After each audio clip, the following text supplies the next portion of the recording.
Gold trusted gold buyers మీరు తాకట్టు పెట్టిన బంగారాన్ని విడిపించి ఈ రోజు ఉన్న మార్కెట్ ధరకు కొనబడను. మా కోసం ఒక్కసారి అది చెప్తారా, పెద్ద ఆయన ఏం చెప్పారు అనేది?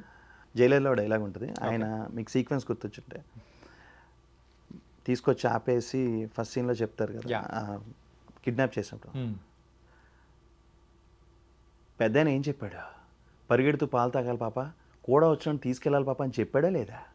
ఏయ్ 5 నిమిషాలే టైం ఇస్తా, లేదంటే నేనే వస్తా. ఈ kind of thank you. So అంటే అతను బెస్ట్ యాక్టర్ అతను. ఎందుకంటే ఫేస్లో ఎక్కువ ఎక్స్ప్రెషన్స్ ఇవ్వడు, చాలా సెటిల్డ్గా కామెడీ పండించేస్తారు. ఏస్లో కూడా మీరు చూస్తే by any chance dialogue version wise Vijay Sethupathi గారి కనుక ఇన్ని ఎక్కువ ఉంటాయి డైలాగ్స్. అలా మాట్లాడుతూనే ఉంటాడు, క్యారెక్టర్ అంతా అలా వెళ్తూనే ఉంటుంది. అసలు గ్రేట్ ఎక్స్పీరియన్స్ ఆయన చెప్పండి. నేను నిజంగా చాలా నేర్చుకున్నా. మన తెలుగులో ఒక కమెడియన్కి నేను రెగ్యులర్ ట్రాక్ చెప్తా, అతనికి కానీ అతని త్రూ కానీ ఈ యోగి బాబు గారి దగ్గర నుంచి కానీ చాలా నేర్చుకున్నా. ఎవరు బ్రో?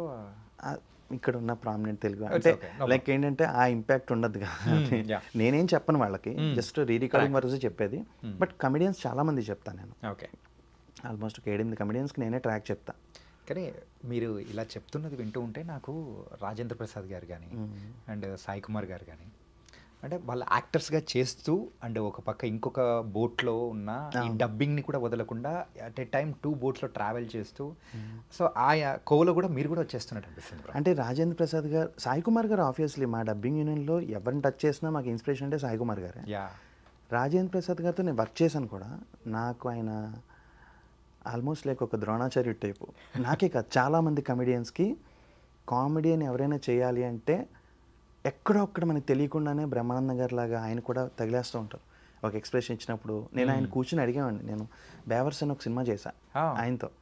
ప్రతిరోజు వెళ్ళడం, ఆయన అలా కూర్చుంటే ఆయన దగ్గరికి వెళ్ళి సార్ అంటే చెప్పరా ఏంటి అంటే, సార్ ఆ రోజు మీరు ఆ సినిమాలో పలానా ఎక్స్ప్రెషన్, ఆ ఒకటడుగు సినిమాలో హెల్మెట్ పెట్టుకుని ఇలా ఎక్స్ప్రెషన్ ఇస్తారు, అది ఎలా సార్ మీ ఏడైనా డైరెక్ట్ కదా అంటే, ఆ రోజు ఇలా జరిగిందిరా అని ఆయన ఆ సీక్వెన్స్ ఎక్స్ప్లెయిన్ చేయడం, ఆయన స్పాంటేనియస్గా ఎలా రియాక్ట్ అవుతారు, ఇవన్నీ నాకు చెప్తుంటే నేను అనుకునేవాడిని. నేను చెప్పాను కదా, ఎవ్రీడే నేను కంపల్సరీ ప్రాక్టీస్ చేస్తాను. ఒక 5 నిమిషాలైనా నన్ను నేను చూసుకుంటా, బాగున్నా బాగోకపోయినా చూసుకుంటా. ఇలా చేస్తే ఎక్స్ప్రెషన్ అది ఎలా ఉంటుంది అలా. ఆయన ఎక్స్ప్రెషన్స్ నేను రెగ్యులర్గా ప్రాక్టీస్ చేసేవాడిని. ఓకే, తర్వాత అంటే ఎంత చేశానంటే ఒకప్పుడు నేను ఇవన్నీ చేస్తూ మిమిక్రీ ఆర్టిస్ట్ అయిపోతానేమో అని అంతలాగా ప్రాక్టీస్ చేశాను. 2-3 సీన్లు చేస్తున్నప్పుడు మహేష్ బాబు గారిది నిజం సినిమాలో ఒకటి ఉంటుంది, ఇది చెయ్యి ఆంజనేయ సోమంగరం, అది చేస్తుంటే నేను డబ్బింగ్ చెప్తున్నప్పుడు ఎవరిని ఇమిటేట్ చేస్తుంటుందమ్మా నువ్వు అనేవారు. అప్పుడు ఇంకా వద్దు, మనం అక్కడికి వెళ్ళిపోతామేమో, మళ్ళీ ఇంకొక వేలో వెళ్ళిపోతాం. ఆ నెంబర్ ఆఫ్ నాకు అంత ఓపిక లేదు, అన్ని క్యారీ చేయలేను. ప్రతి దాంట్లో నిష్ణాంతుడు అయిపోవడం కన్నా మనకు తెలిసిన దాంట్లో పర్ఫెక్ట్ ఉంటే చాలు కదా. అలా మళ్ళీ వచ్చి మనకంటూ చిన్నది ఏదో పాత వేసుకుందాం అని చెప్పేసి ఇంక ఇటు వచ్చాను అనమాట. అది చెప్తున్నా కూడా ఆ ఎగోనితో డైలాగ్ వచ్చేదనమాట. సో ఆ మూమెంట్స్ ఉండేవి అలా. అంటే మిమ్మల్ని తొందరలో ఒక హీరోగా చూడొచ్చా? లేదండి, నాకు ఇంట్రెస్ట్ లేదు అసలు. అంటే అవకాశం వచ్చింది రాదు పక్కన పెడితే నాకు బేసిక్గా ఇంట్రెస్ట్ లేదు. ఎందుకంటే హీరో అనేది చిన్న విషయం కాదండి. అది మనం అమౌంట్ వైజే కాదు, క్యారెక్టర్ వైజ్ కూడా చాలా సినిమా మొత్తాన్ని క్యారీ చేయగలగాలి. దానికి చాలా కాన్ఫిడెన్స్ ఉండాలి. ఫస్ట్ కాన్ఫిడెన్స్ లేదు, కానీ నాకు మెయిన్ లీడ్స్ చేయాలని కోరిక. లీడ్ అంటే హీరో కాదు నా ఉద్దేశం. ఈ క్యారెక్టర్తో కథకి కొంచెం ఇంపార్టెన్స్ ఉంది, అలాంటి క్యారెక్టర్ చేయాలని కోరిక. అంటే మీకు ఇంకా చెప్పాలి అంటే not like a dream role, Mayabazar సినిమాలో రేలంగ్ గారి క్యారెక్టర్ ఉంది. అంటే మీరు బయటకు వచ్చిన తర్వాత మీలో ఉన్న ఏదో ఒక ఎమోషన్ టచ్ చేసే క్యారెక్టర్ అది. అలాంటి క్యారెక్టర్స్ పడితే ప్రూవ్ చేసుకోవాలని, నాట్ సేయింగ్ దట్ ఇది చేసేస్తాను ఇరుక్కొడేస్తానని చెప్పను, కానీ వస్తే మాత్రం డెఫినెట్గా నేను 100% ఎఫర్ట్ పెడతాను. ఓకే, డైరెక్టర్ ఏం చెప్పినా చేసి కాన్ఫిడెంట్గా చేయగలన నమ్మకం ఉంది. అది నాకు సలార్తోనే వచ్చింది. మళ్ళీ నాకు ఎక్కడ తీసుకెళ్ళినా మీరు తీసుకెళ్ళిన సలార్ దగ్గర ఆగుతా. ఖచ్చితంగా ఆ టర్నింగ్ పాయింట్ ఇచ్చిన లైఫ్లో టర్నింగ్ పాయింట్ ఇచ్చింది నాకు.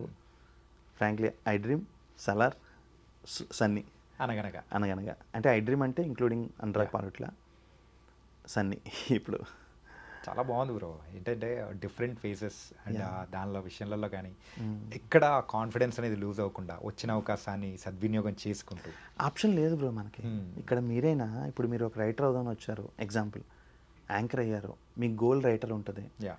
రైటర్గా ఆపర్చునిటీ వచ్చడం స్టార్ట్ చేసిన తర్వాత మీరు ఆల్రెడీ ఎక్కడైతే నిష్ణాతులు అయ్యారో యాంకరింగ్లో, అక్కడ మీకు అవమానాలు వస్తాయి, కానీ మీకు అది కావాలి, సో పడాలి. నాకు చాలా వచ్చాయి. నాకు ఇనీషియల్గా ఇంతలా ఉన్నావు, నువ్వు ఆర్టిస్టా, ఫేస్ ఏంటి అలా ఉంది, ఇంకోటి చాలా రకరకాల అవమానాలు వచ్చాయి. బాడీ షేమింగ్ అంటే సినిమాలో కన్నా బయట ఎక్కువ. నువ్వు కూడా ఆర్టిస్ట్ అయిపోతావు ఈ టైప్లో. అంటే ఏం చేయగలను నేను? ఇది అలా తయారు చేసి పంపించినప్పుడు నేను దాన్ని ఏం మార్చుకోలేను కదా. ఇంకా పైన అంటే ఇందులో ఎంతవరకు వెళ్తాం. అలా నన్ను ఎవడో ఒకడికి నచ్చకుండా ఉన్నాం కదా. అలా 10 మంది నచ్చినా 10 మందితో 10 సినిమాలు మంచి వచ్చినా చాలా నాకు. ఇక్కడ ఎంతవరకు ఉంటుందంటే సక్సెస్ కొట్టేదాకానే ఫేస్ వాల్యూ అనేది, లుక్కు, ఇంకోటి మనసు ఒకసారి సక్సెస్ అనేది చూసిన తర్వాత ఎవరు పట్టించుకోరు. మీ ఇష్టం, నువ్వు ఏం చేసినా తోపే. అన్నీ కాదు, యాక్టర్స్ వైజ్ కొంచెం మనం అణిగిమణిగా ఉండాలి కంపల్సరీ. రైట్. అది ఎరకొడేస్తాం, నేను ఇలా అనేస్తున్నా అంటే కుదరదు. అక్కడ ఇండస్ట్రీ ఎవరినైనా తొక్కేస్తే డౌట్ లేదు. అంటే మీరు మాట్లాడుతున్న మాటలు వింటూ ఉంటే ఇన్ఫ్యాక్ట్ నేను చదివాను, మన తమిళ్ యోగి బాబు గారు ఆయనను కూడా ఇంతకుముందు చాలా వరకు కూడా అన్న సందర్భాలు కూడా ఉన్నాయి, కానీ అన్నీ తట్టుకొని సో ఆయన నిలబడ్డారు. Now he's an a great యాక్టర్గా నిలబడ్డారు. డేట్స్ నాకు తెలిసిన ఒక తెలుగు ఫిలింకి ఆయన ఏప్రిల్లో అడిగితే జూలైలో చూస్తానని చెప్పారు. ఆయన జూలైలో చూస్తానన్నారు. అంత బిజీ ఉన్నారు ఆయన. నాకు డబ్బింగ్ పరంగా లేదా అప్రోచ్ అయితే నువ్వే చెప్తున్నావు కదా అంటే అవ్వకముందు, ఆయన షూట్ అవ్వకముందు నువ్వే చెప్తున్నావు కదా అని నాకు గ్రేట్ అచీవ్మెంట్. అంతలా ముందు నన్ను అడగడం కూడా. సో ఆయన అంత బిజీ ఉన్నారు. అంటే అంటూ ఉంటారు రోజానికి, ఇక్కడ మనం ఏం చేయలేం. ఎవరో ఒకళ్ళు మీరు ఏం చేసినా మీ వెనకాల ఏదో ఒకటి వెనకాల లాగుతూ ఉంటారు. అవన్నీ కరెక్ట్ చేసుకుంటూ వెళ్ళే కన్నా అదే చిరంజీవి గారు చెప్పినట్టు చెవిటి కప్పలాగా వెళ్ళిపోతే బెటర్ అంతే. మన పని మనం చేసుకోవాలి, అందుకనే ఏం చేయలేం. Nice bro. And me journey కానీ అండ్ చాలా ఇన్స్పిరేషనల్గా ఉంది. అండ్ ఆల్సో వచ్చిన అవకాశాన్ని సద్వినియోగం చేసుకుంటూ నాకు బాగా నచ్చింది ఏంటంటే కొన్ని మనం ఇష్టం లేనిటి కూడా దాన్ని ఎలా తిరస్కరించాలి చాలా సున్నితంగా, అది కూడా చాలా చక్కగా చెప్పారు బ్రో. తప్పదు బ్రో. అంటే కమిట్ అయిన తర్వాత అటు న్యాయం చేయలేం, మనము హ్యాపీగా ఉండలేం. ఎందుకంటే ఇక్కడ కాంప్రమైజ్ అవ్వలేం బ్రో. ఒక్క యాక్టింగ్ విషయం మీరైనా అంతే, ఎవరైనా నచ్చిన పని చేసే చోట కాంప్రమైజ్ అవ్వాలి, ఇంకొకరి కోసం చెయ్యాలి ఇది అనే చోట ఎక్కడైనా ఇబ్బంది ఉంటుంది. కొన్ని తప్పవు, కొన్ని డెఫినెట్గా ఫ్యామిలీ కోసం కొన్ని సినిమాలు చెయ్యాలి, డబ్బుల కోసం చేయాలి. కానీ వచ్చిన అవకాశం మంచిదైనప్పుడు మాత్రం మ్యాక్సిమం నేనైతే డైరెక్టర్ మాట వింటా, వాళ్ళు ఏం చెప్తే చేస్తా. ఎందుకంటే అదే త్రివిక్రమ్ గారి డైలాగ్ లాగా మన లాయర్లో ఒకవైపే చూస్తాను, జడ్జిలో అందరి వైపు చూస్తాడు. సో డెఫినెట్గా నేను ఆ పాయింట్లోనే వెళ్తా. వాళ్ళు చెప్పింది చేసుకుంటూ వెళ్తే మైండ్ పీస్ఫుల్గా ఉంటుంది. ఎవరు బ్రో మీ ఫేవరెట్ డైరెక్టర్? అంటే వీళ్ళని యాజ్ ఆఫ్ నో అని చెప్పను, కానీ నా కెరీర్లో నాకు ఇష్టమైన డైరెక్టర్ అంటే నేను ఎప్పుడు గ్రేట్ అనిపించేది అతను, ఇప్పుడు అంత ఫేమస్ కాకపోయినా అనురాగ్ నాకు చాలా ఇష్టం. ఓకే.